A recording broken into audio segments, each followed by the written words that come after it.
Today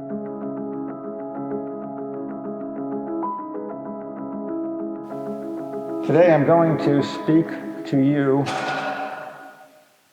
about two very serious sins: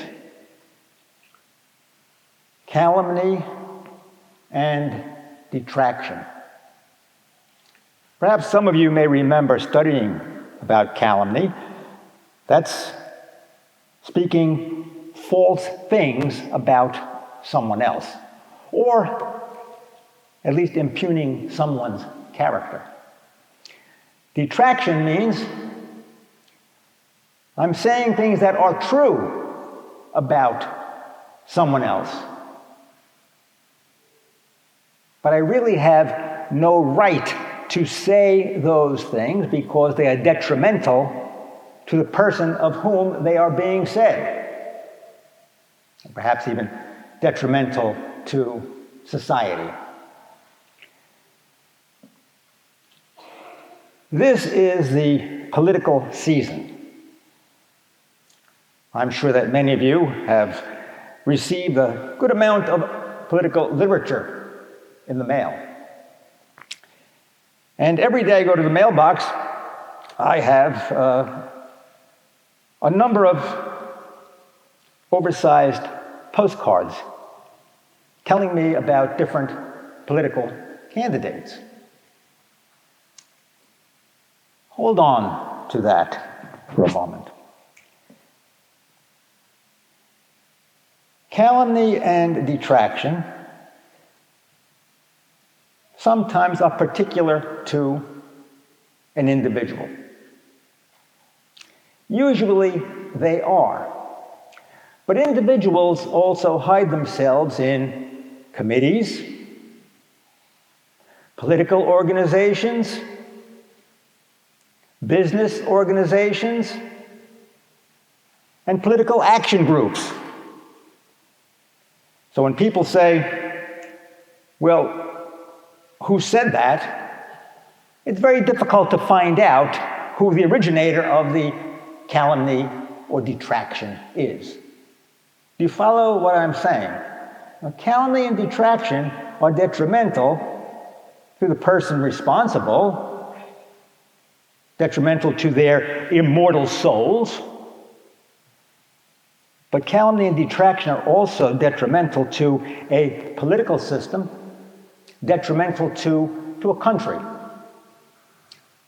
Political system, country like ours, has to be built on virtue, and virtuous people should be informing the electorate as to what's good, what's bad, which candidates stand for what issues, what programs. Oftentimes it becomes now an ad hominem attack. That means it's an attack on the individual person, trying to destroy someone who is running for office. That is seriously sinful. Calumny. Let's just talk about calumny for a few moments. Calumny means that you are lying about someone else, or you are skating on the edges of the truth. And we're very clever people. We know how to do that. Let me give you an example. Once I was involved with an organization, and there was a battle between two factions in the organization. And one of the leaders of one of the factions comes and says to me, you know, I think Jack is beating his wife. Where did you hear that? There's no evidence of that. Jack is beating his wife. You ever hear about the game of telephone? You tell one person one thing, and by the time it gets to the other end, you know, this is not Jack beating his wife, it's Jack the Ripper.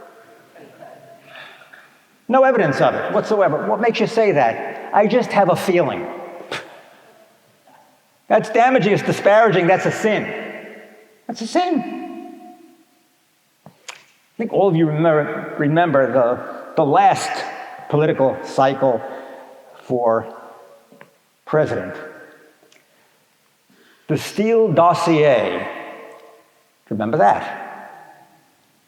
This dossier had in it some of the most disgusting things I've ever heard, claiming that Donald Trump did these things with prostitutes. You have a whole country talking about that. It's disgusting. It became part of the public conversation. We find out years later there was no truth to it at all. It was made up. That's calumny. It was made up. And it's hurtful to a candidate. It's hurtful to the people of a country. And it's hurtful to a country that is built on truth and virtue. And it also cost a lot of money to investigate the dossier. It cost a lot of taxpayers' money to find out that something was a lie.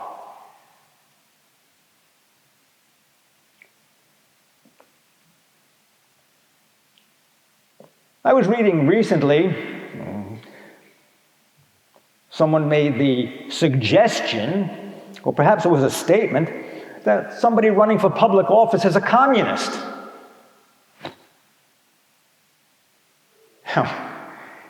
In an area like ours, communism is not very popular. But where does one come up with communist? Whose criteria are you using? Well, to me, he's a communist. To me, she is a socialist. What are you using to base that on? What is that based on? How does it help a voter to make a decision? Let me tell you this. Knowing just a little bit about the law, in civil terms and legal terms, we might call this slander or defamation. In this country, slander and defamation are very hard to prove. There's a very high bar to prove that someone has been slandered. You have to prove that you're not a communist. You have to prove you're not a socialist. How do you do that? And how much money does it cost to disprove that? Very dangerous. Let me look at the other sinful area, and this is detraction. Detraction. That's when we try to destroy somebody's image or their personhood by revealing some of the old things that are in their past. And then we exaggerate those things in order to diminish that person. Now, this is now detraction. Detraction is true. But detraction is also very detrimental to the individual persons. It's also very detrimental to a society. You've heard of Kamala Harris's husband, the second gentleman, Doug Imhoff. It made the newspapers and recently that he had a first marriage, and it ended in divorce, but there was an abortion there. Well, what does that prove? Why do we have to know that? What does that have to do with his wife's campaign? Many people have gone through similar procedures. Is that something that Christians should plaster? Or pro-life people plaster? all over the place. What did Mr. Imhoff do to anyone? He simply married to the vice president. See, that's detraction. In Latin, we had an expression, cui bono, what good? What good does this do? It doesn't do any good at all.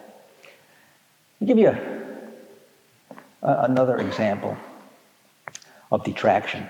Received in the mail, once again, these oversized postcards, and they tell us about some past misdeeds of a political candidate. Let's just call it, a misdemeanor. But it makes the candidate look like a hardened criminal. Something that happened maybe years ago. A minor offense. Think how hurtful that is to the individual. Why would anybody want to run for public office again if they're going to be smeared like that? Look, all of us have a past. All of us have a past. Okay? You want it plastered all over the place? When it makes little difference at all. You see, winning is not everything. Winning is not everything. Even if one assumes the highest office in the land, what comes first? The power of an office or to get to heaven? Or to get to heaven.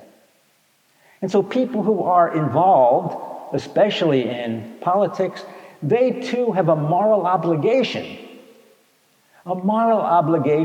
to respect their fellow human beings.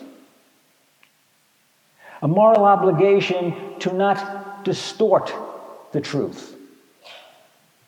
A moral obligation to present a platform clearly without disparaging someone that you are running against for office. This applies to, as I said, individuals. It applies to organizations. It also applies to politics and politicians. All is not fair in love, war, and politics. The truth is always what matters. It's the truth that makes America a great nation. It's the truth that gets us to heaven. And when anyone gets involved in calumny and detraction, maybe the question has to be, maybe it's not the guy you're pointing the finger at that should not be elected. Maybe the guy that's breaking the 9th commandment, thou shalt not bear false witness against thy neighbor. Maybe that's the person or group that should not be elected. God love you.